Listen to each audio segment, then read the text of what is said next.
Iran destroys Kuwaiti fighter jets on the ground. Eurofighters, gone. US fuel tanks in Bahrain, gone. CIA reconnaissance hangars in Erbil, allegedly gone. Qatar's gas exports down 17%. Oil climbs past 110. And Trump told Netanyahu not to hit the gas fields. Netanyahu did it anyway. America's closest ally is no longer listening.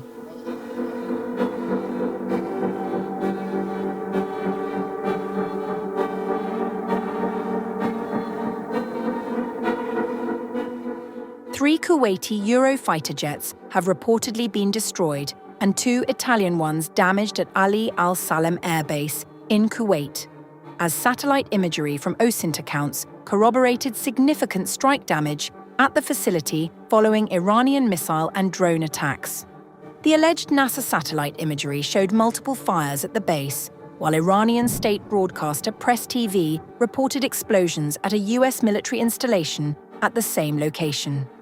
Kuwait's military confirmed a second round of hostile missile and drone attacks on March 20th, with authorities telling residents that any explosions heard overhead are the result of air defense interceptions. Across the water in Bahrain, unconfirmed reports claim the destruction of fuel tanks belonging to US military aircraft, along with an air defense equipment warehouse at the Riffa site.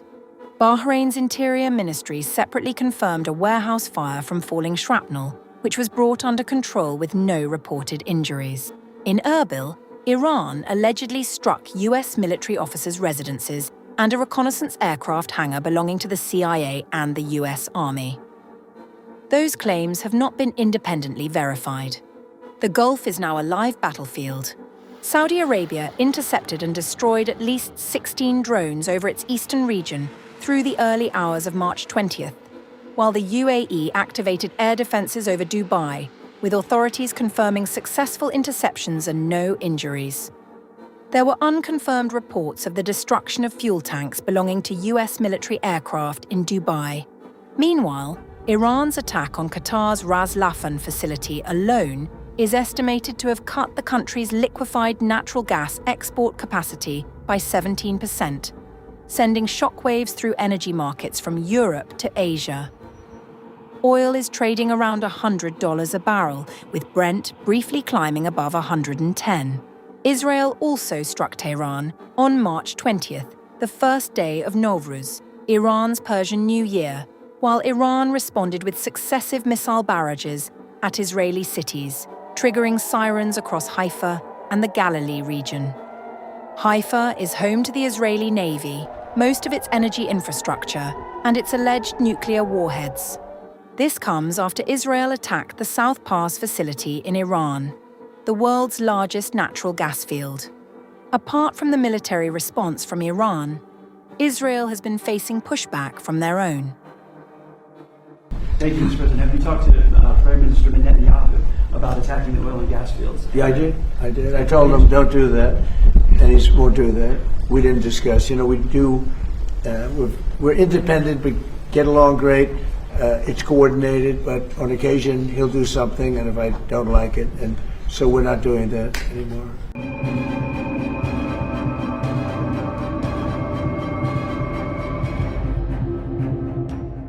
Iran has once again struck deep into Israel's industrial heartland, with the latest missile salvos targeting the Haifa Bay area and triggering widespread power outages and sirens across northern and central Israel on March 19th.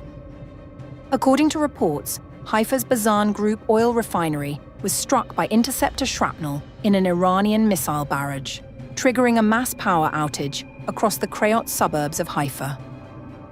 Some reports claimed Iran used cluster submunition missiles to hit the site. Rescue forces were dispatched to multiple impact sites, and Israeli authorities warned of potential leaks of dangerous substances following the strikes. There were no reports of casualties in that particular strike. The IRGC has been explicit about its targeting rationale.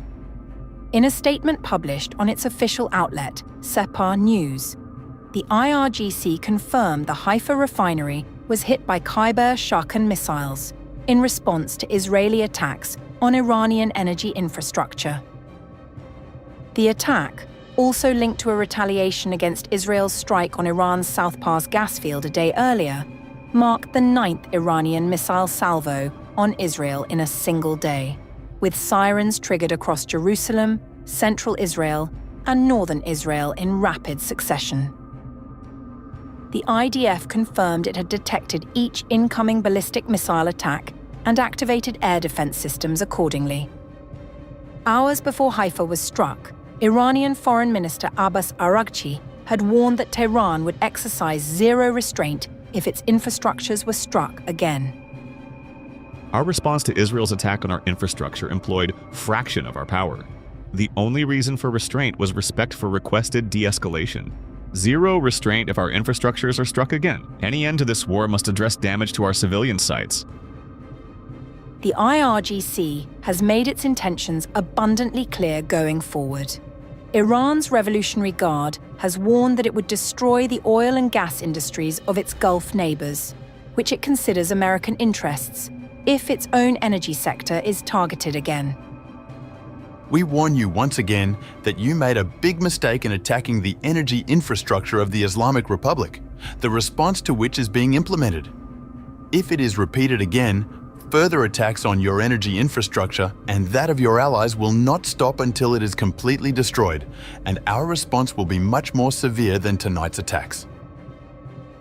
The Haifa Bay Industrial Zone, home to Israel's largest refinery and a cluster of petrochemical plants, has now become one of the most consistently targeted sites of this war.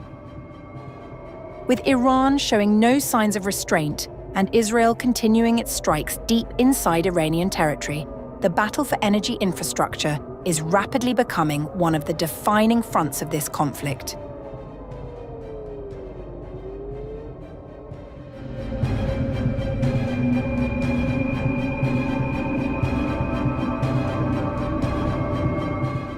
Tensions across the Middle East are escalating rapidly, with Iran's leadership issuing strong warnings after the reported killing of senior official Ali Larijani, while military exchanges continue across multiple fronts. Iran's new supreme leader has delivered one of the strongest responses yet, vowing that those responsible for Larijani's killing would face consequences. The statement reflects the growing anger in Tehran as the conflict with Israel and the United States intensifies. The assassination of such a figure undoubtedly shows the extent of his importance and the hatred of the enemies of Islam towards him. The anti-Islamists should know that shedding this blood at the foot of the tree of the Islamic system only makes it stronger, and of course all blood has its price that the criminal murderers of the martyrs must pay soon. The rhetoric was echoed by Iran's parliament speaker, who suggested that retaliation would follow a principle of direct retribution, signaling that Tehran may be preparing a calibrated but forceful response. An eye for an eye equation is in effect, and a new level of confrontation has begun. In the Gulf, Saudi Arabia reported intercepting 4 ballistic missiles and 2 drones, highlighting how regional states are increasingly being drawn into the conflict. Qatar's Ministry of Interior is reporting a fire in the Ras Laffan area, home to the world's largest LNG production facility, following an Iranian targeting. The incident in Riyadh came after a spokesperson for IRGC's Qatar Al-Anbiya headquarters promised that the fuel, energy and gas infrastructures of those who attacked Iran's energy and oil facilities will be burned and turned to ashes at the earliest opportunity. This is a firm and clear warning to the criminals who attacked part of Iran's fuel and energy infrastructures in the south of the country. We declare to the cowardly and aggressive army of the criminal America and the barbaric and child-killing Zionist regime that you will have to throw your soldiers into the water and throw your dignity into the wind. Amid this escalation, coordination between the United States and Israel has reached unprecedented levels. According to U.S. senior official, U.S. President Donald Trump and Prime Minister Benjamin Netanyahu have been in near-daily contact since the war began, with Trump reportedly saying the two leaders are working great together. Senior officials on both sides acknowledge that, for now, Washington and Tel Aviv are closely aligned, particularly as the conflict enters a more dangerous phase, involving threats to global energy routes such as the Strait of Hormuz. However, beneath this alignment, differences in long-term strategy are beginning to emerge. American and Israeli officials have indicated that their ultimate goals and tolerance for risk may diverge as the war drags on. Several senior US officials have described Trump as the most enthusiastic figure within the White House when it comes to confronting Iran, noting that he appears more aligned with Netanyahu's maximalist objectives than some of his own advisors. At the same time, 3 of Trump's advisors believe he may ultimately seek to end the war sooner than Netanyahu, suggesting a potential fault line that could shape the trajectory of the conflict. For now, though, the 2 leaders appear closer than ever. The crisis in the Strait of Hormuz, through which a significant share of the world's oil supply flows, has made it difficult for the United States to step back, even if it wished to.